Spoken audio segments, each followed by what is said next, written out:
Hey guys, Basil here. Some stuff has been floating around in my head, and many of you subscribed from my last video talking about the mistakes that Blizzard made in regards to Diablo Immortal and how we got to this point. And no matter how much I think about the Diablo series as a whole leading up to Immortal, I can't get Hearthstone out of my head. It feels that it's had even more impact on the company than World of Warcraft sometimes. As the years have passed with Hearthstone, it's become more and more evident that this game is the sole reason Blizzard has shifted gears towards the mobile market. Blizzard has effectively milked the cow for all it's worth, and what I mean by that is Warcraft's success. World of Warcraft back in the day was a phenomenon and gathered millions and millions of people together to fall in love with a sprawling, massive world filled to the brim with personality.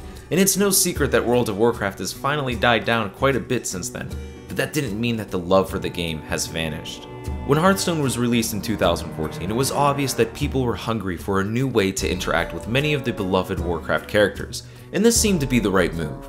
Never have we seen Warcraft characters in such charming and silly ways. Outside of the avatars themselves, the sound effects, dialogue, and overall presentation was gripping. This was a bullseye and a massive hit, a free game where you could casually push towards getting rare, epic, and legendary loot in card form. It was something that Blizzard had really never done before. People were pouring their money into this game more than ever expected, and this is when Activision Blizzard saw their chance to shift gears. Now, to preface this video, I've gotten a good bit of enjoyment out of Hearthstone. It's simple, easy to use, and like I said earlier, it has a charming presence to it. But underneath that veil of charm is a cash cow that wants as much of your money as possible. The way that it is built is to create a cycle of small incremental purchases, if you can even call them small. I mean, my gosh, as much as the single player story modes are creative and awesome, are they really worth $20 to $25? I was appalled when I saw those prices at first. You're telling me a mode that takes less than a couple hours is worth half a retail video game? Bull. A lot of you watching this video are probably thinking to yourself that you all saw this coming a mile away, and you're probably telling the truth. A lot of people knew that this was a possibility, but dove in headfirst anyways.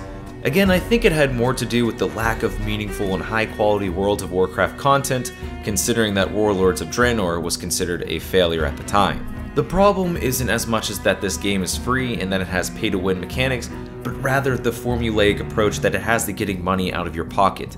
I was floored by how slow and painful it was to gather gold in this game at first, how stingy they were for the first few years with packs. I'm not expecting free handouts, but they were doing everything in their power to secure my money. The millions that they drew in was also at the cost of frustrated players realizing that there are indeed thousands of people buying insane amounts of packs to get every epic and legendary possible.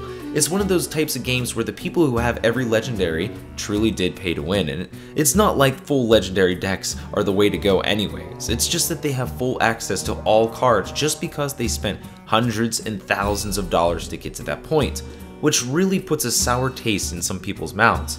It's pretty obvious that there are some common and rare cards that are easy to obtain that are high quality cards, but still. I did unfortunately spend more money than I wanted to on this game. Not that I spent the amount I was describing earlier, but I got a rush out of spending $1 or $2 on a pack to see if I could get the cards that I needed, or even the dust I needed to craft those cards.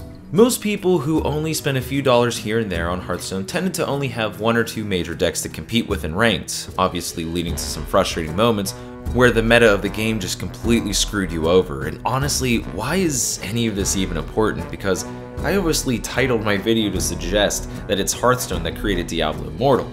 I've been touching upon the aspects that force money out of consumers. Do you really think they're not going to utilize the strategies that they've perfected over the years for Diablo Immortal? They're having investment meetings right now regarding this, and have in the past. Let's dive a bit deeper into the numbers to get some perspective on why things changed so drastically. Over the past 5 years, it seems that Blizzard has amassed about 100 million unique players, which is insane if you think about it. Now, that's obviously not taking into account how many players have quit over the years, but that means at some point they had the chance of making money off of those unique 100 million. Hearthstone still pulls in around 50,000 to 100,000 viewers during their championship tournaments on Twitch, and has a lot going for it in terms of raw income. So despite anybody telling you that Hearthstone has been doing poorly, don't take that at face value. It's only doing poorly relative to its previous success. It's still growing quite significantly, and the entire online digital card game market is supposed to increase its earning margin to $2 billion in 2020, up from $1.5 billion in 2018.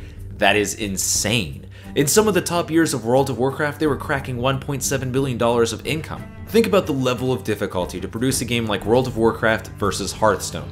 It's just so mind-boggling. Not to mention Overwatch has only breached $1 billion in revenue. Now obviously Hearthstone isn't exactly crushing its two nearest competitors at the moment, but it's probably pretty close to pulling in anywhere between $250 million to $500 million per year. Whether you view that as right or wrong is not the point. Activision knows that these time and money sinks go against their current business model. Among all their present games, Hearthstone requires the least development time and therefore cuts a lot of the money being poured into production. As a result, they're putting their best talents in positions that are involved with mobile gaming. So here we are thinking about the ashes of our fallen Diablo franchise. Activision knows that it can make so much more money if they stick to a platform that's easier to develop for and will soak up a lot more money. If they didn't receive so much backlash, I'd be pretty confident in Immortal's success, at least in the financial sense. There were all the videos criticizing, hating, and discussing Diablo Immortal's announcement. One thing is clear, they've been on this path for a long time, appealing to a more casual audience, and I've said this before, I don't mean that in a disparaging way, but it is obvious that Hearthstone is the reason for this shift today. It tipped the scales towards the mobile market, and even Overwatch wasn't enough to bring Blizzard back from the brink of death. It's been 3 years since Overwatch's release, and it doesn't seem that Blizzard has anything new planned to offer. There's Vanilla WoW, which I'm actually excited for, but I don't think that constitutes as something that is game-changing. If Blizzard decides to go down the mobile market path, it is pretty convincing that their audience will broaden and they will potentially make more money. But they forget that they have built a legion of loyal fans that are PC exclusive gamers. The many people who have played games on their phones and consoles will quickly forget about their existence and their brand because it really hasn't even cemented itself into that market for that long. As evidenced by Diablo Immortal's like to dislike ratio, there will continue to be backlash.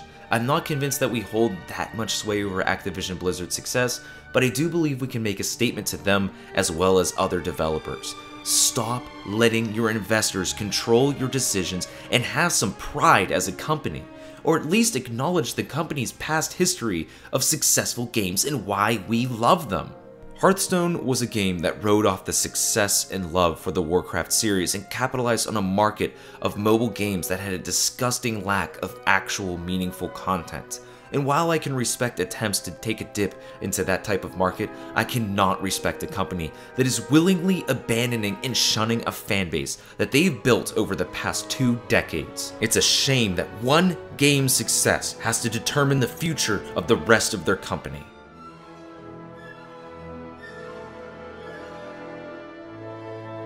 Well, that's kind of all that was on my mind lately about Diablo Immortal and Blizzard, and I know that you guys really want me to churn out a lot of Blizzard videos, but I've been working really hard on my ancient MMORPG series lately, and it's been consuming most of my time alongside my actual career. However, once I complete that series, stay tuned for something new and special. It's regarding ARPGs and Diablo. I'll be answering the question, what is the best modern replacement for Diablo? Path of Exile, Torchlight, Grim Dawn, Diablo Immortal, among others. So please stick around for that. In the meantime, check out some of the other videos. I'll be putting a full-scale effort into all of this, not to mention a couple retro reviews here and there.